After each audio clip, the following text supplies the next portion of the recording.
Back with learn with discipline. तो आज हम पढ़ने वाले हैं प्रोनाउन का अगला पार्ट जो है डिस्ट्रीब्यूटिव प्रोनाउन। तो डिस्ट्रीब्यूटिव प्रोनाउन होता क्या है? डिस्ट्रीब्यूटिव प्रोनाउन, आपको नहीं लगता कि आपने किस वर्ड को सुना होगा, डिस्ट्रीब्यूट कर दो, बांट दो, मतलब कि एक अलग ही तरीका का वर्ड होता है डिस्ट्रीब्यूट। इसमें कौन कौन से वर्ड आते हैं, इसको क्या कहते हैं?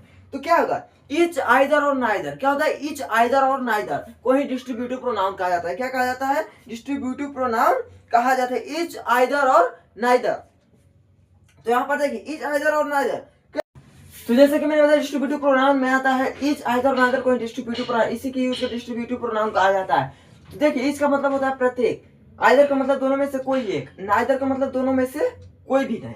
यहाँ पर क्या एग्जांपल देखिए, each of you is guilty, मतलब तुम में से जो प्रत्येक, तुम में प्रत्येक जो है दोषी है। क्या है?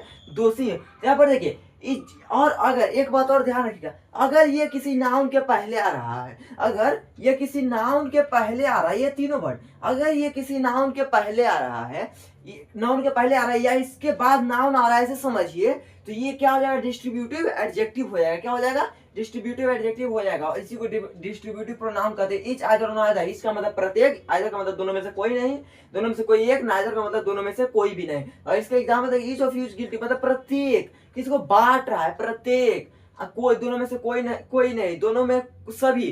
तो मतलब ये सब होता है जो डिस्ट्रीब्यूटिव प्रोनाउन होता है।